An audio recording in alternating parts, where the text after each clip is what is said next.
साथियों, आप सभी का इस प्लेटफॉर्म पर स्वागत है। इस वीडियो में हम लोग जो है एक सामाजिक मुद्दे की चर्चा करेंगे जिसका शीर्षक है उपेक्षा के शिकार बुजुर्ग आबादी। तो यहाँ पर हम लोग इसके विभिन्न आयामों के बारे में चर्चा करेंगे और देखने का प्रयास करेंगे कि आखिर क्या समस्याएं हैं, जो बुजुर्ग आबादी उनके साथ समस्याएं क्या हैं और उसका समाधान क्या किया जा सकता है, या जो समाधान पेश किए जा रहे हैं क्या वह समाधान उचित हैं, नैतिक है या सही हैं। तो इन सभी पैमानों पर भी हम उन चीज़ों को देखेंगे। यह एक ऐसा सामाजिक मुद्दा है जो हमारे जीवन संबंधित है, हमारे अगल बगल, हमारे घर परिवार में इस तरह की चीज़ें दिखाई पड़ती हैं। तो यदि हम लोग परीक्षा के दृष्टिकोण से देखें तो यह आपके निबंध लेखन में या एस्से राइटिंग में, साथ ही साथ जो मुख्य परीक्षा होती है तो मुख्य परीक्षा में आपका इथिक्स में आपका जो फर्स्ट पेपर है वहाँ पर ये आपके लिए काफ़ी कारगर साबित होगा। तो चलिए प्रारंभ करते हैं। तो देखिए, यह जो टॉपिक है, यह जो संपादकीय है, इसे विनोद के शाह जी ने जो लिखा है और यह जनसत्ता न्यूज़पेपर में प्रकाशित हुआ रहा है। तो इसको प्रारंभ करते हैं। देखिए, कभी संयुक्त परिवार में सम्मानित रहे बुजुर्ग बदलते जीवन मूल्यों और आर्थिक उपार्जन में निर्बलता के कारण उपेक्षित और एकाकी जीवन गुजारने को मजबूर हैं। यह समस्या देश के करीब 80% बुजुर्गों की है। नीति आयोग की भारत में वरिष्ठ नागरिक देखभाल प्रतिमान परिकल्पना शीर्षक से प्रकाशित रिपोर्ट में कहा गया है कि सन 2050 में भारत का हर चौथा व्यक्ति बुजुर्ग होगा। सामाजिक मूल्यों में हो रहे क्षरण की चुनौती के साथ देश में बुजुर्गों के लिए एक ससम्मान सुरक्षित भविष्य को तलाशना देश और सरकार दोनों की महत्वपूर्ण जिम्मेदारी है। जो बाजार है वो बुजुर्ग आबादी की देखभाल के लिए स्टार्टअप के माध्यम से युवाओं को रोजगार देने की भविष्यवाणी कह रहा है। यह यदि देखें इस चीज़ को तो यह देश में सामाजिक मूल्यों की गिरावट के साथ बुजुर्गों के भविष्य की चुनौतियों का संकेत है। आर्थिक आवश्यकताओं के लिए देश के 48% बुजुर्ग पूरी तरह से संतानों पर निर्भर हैं। उनके पास आय के संसाधन नहीं है। मात्र 34 या 34% बुजुर्ग आबादी को सेवानिवृत्त पेंशन मिलती है। एक सामाजिक आकलन यह भी है कि तृतीय और चतुर्थ श्रेणी से सेवानिवृत्त 80% बुजुर्गों को मिलने वाली पेंशन राशि उनकी संतानें परिवार खर्च के लिए छीन लेती हैं। हावी होती उपभोक्तावादी संस्कृति के कारण 60% बुजुर्ग पारिवारिक प्रताड़ना सहने को मजबूर हैं।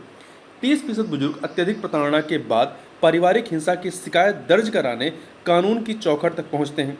मारपीट, चोट पहुंचाना, मानसिक उत्पीड़न और आर्थिक तंगी के चलते परिवार या निकटतम व्यक्ति द्वारा हिंसा इसमें शामिल है। मगर भारतीय न्याय व्यवस्था में भी इन अपराधों को सामान्य अपराध के रूप में ही देखा सुना जाता है।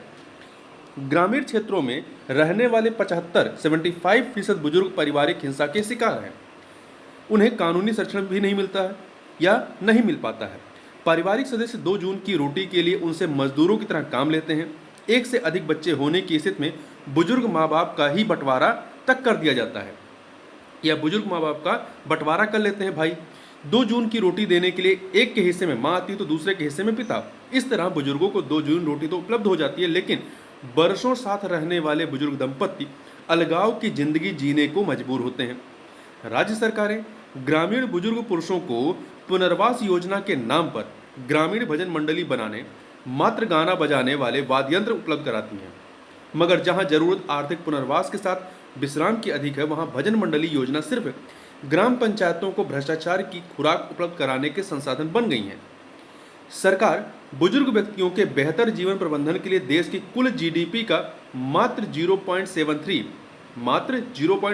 1% भी नहीं, तो मात्र 0.73% हिस्सा खर्च कर पा रही है, जिसमें से 0.03% राशि से सामाजिक न्याय और अधिकारिता मंत्रालय बुजुर्ग पेंशन योजना संचालित करता है। उसमें राज्यों से मिलने वाले अंशदान से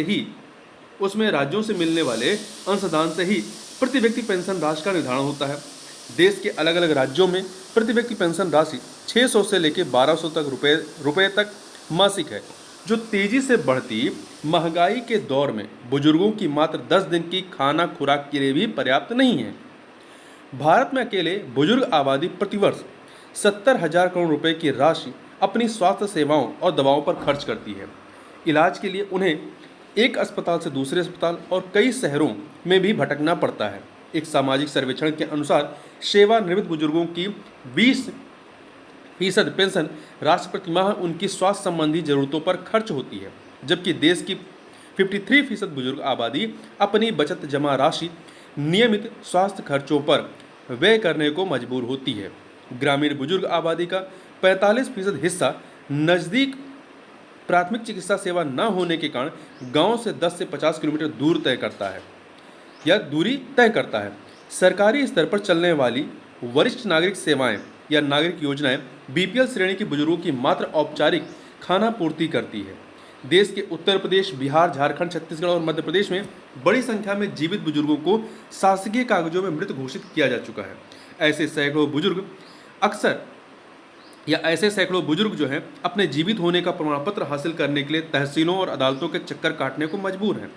यात्रा के दौरान भी बुजुर्ग अक्सर उत्पीड़न का शिकार होते हैं।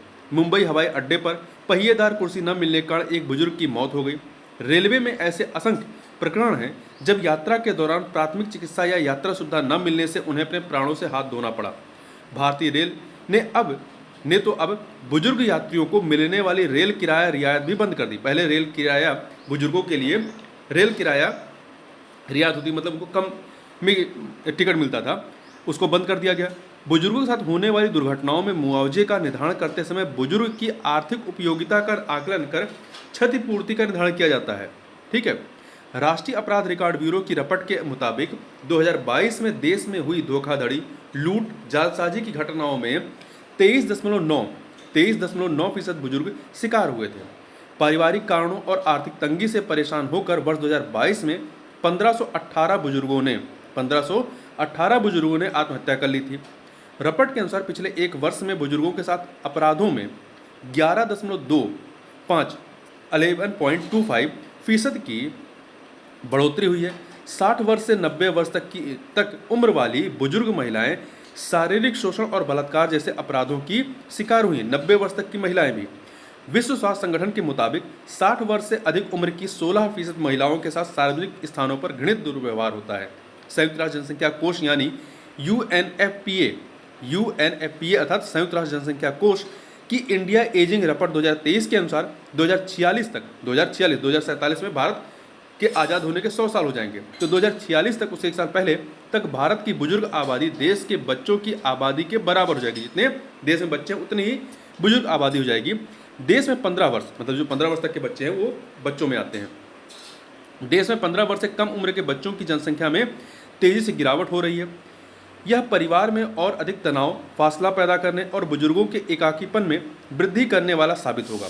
सामाजिक मूल्यों में गिरावट देश में बुजुर्गों के भविष्य को लेकर बड़ी चिंता पैदा करती है।